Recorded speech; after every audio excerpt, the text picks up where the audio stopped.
ओम श्री साईनाथाय नमः। प्रिय साईं भक्तों, नूरे साईं से मैं हूँ कमलेश और आज मैं आप सबके लिए एक बहुत ही सुंदर टॉपिक लेके आई हूँ। जो टॉपिक है वह है इस युग में यानी कलयुग में भगवान कैसे मिल सकते हैं। तो आइए जानते हैं।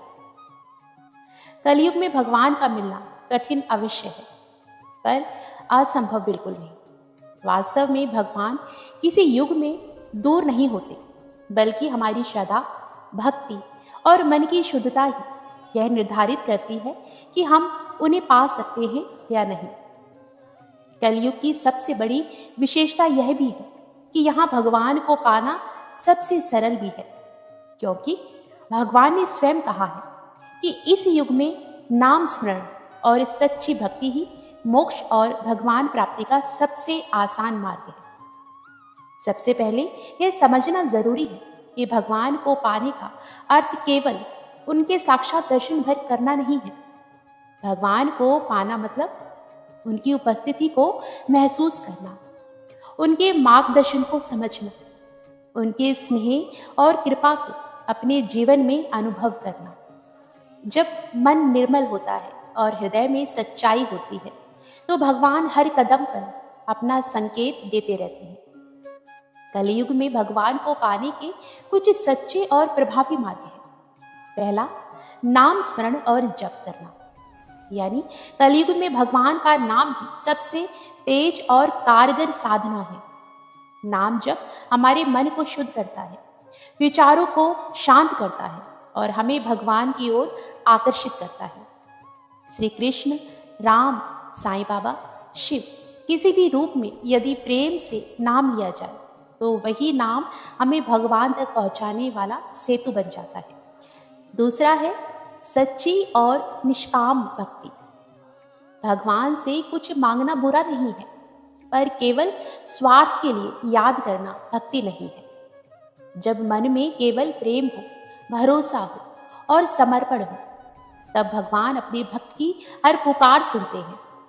साईं बाबा कहते थे, श्रद्धा और सबूरी यानी विश्वास और धैर्य ही भगवान तक पहुंचने के दो पंख हैं। तीसरा है दूसरों के लिए दया और करुणा। कलयुग में सबसे बड़ा तप है किसी को दुख ना देना और जहां संभव हो दूसरों का भला करना। भगवान कहते हैं, मैं हर जीव में हूं। इसीलिए जब हम किसी की सहायता करते हैं, किसी का दर्द बांटते हैं, तो वास्तव में हम भगवान की सेवा ही कर रहे होते हैं। यह मार्ग भगवान को मिलने का सबसे सीधा तरीका है। चौथा है मन और कर्म की शुद्धता। भगवान तक पहुंचने के लिए मंदिर में जाना जरूरी नहीं, मन को मंदिर बनाना जरूरी है। सत्य बोलना, ईमानदार रहना, माता पिता का आदर और अपने कर्तव्यों का पालन, ये सब ऐसे कर्म हैं जो हमारे हृदय को पवित्र रखते हैं और पवित्र हृदय में ही भगवान वास करते हैं। पांचवा है ध्यान और आत्मचिंतन। कुछ क्षण शांत बैठकर भगवान का ध्यान करना, अपने मन से बात करना, अपने कर्मों की समीक्षा करना, ये साधना हमें भीतर से मजबूत करता है। ध्यान से मन साफ होता है और भगवान की अनुभूति गहरी होती है। यानी कलयुग में यानी इस युग में भगवान को पाना बिल्कुल संभव है। भगवान दूर नहीं है, वे तो हमारे भीतर ही निवास करते हैं, पर हमें अपने मन को इतना शांत, इतना प्रेमपूर्ण और इतना श्रद्धामयी बनाना होगा कि भगवान सहज ही प्रकट हो जाए। नाम स्मरण, सच्ची भक्ति, दया, सत्य, साधना और विश्वास, ये कदम हमें भगवान तक ले जाते हैं।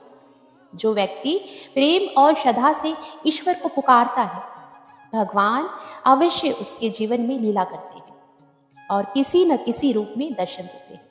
ओम साई राम, जय जय साई राम। बाबा सबका भला करे।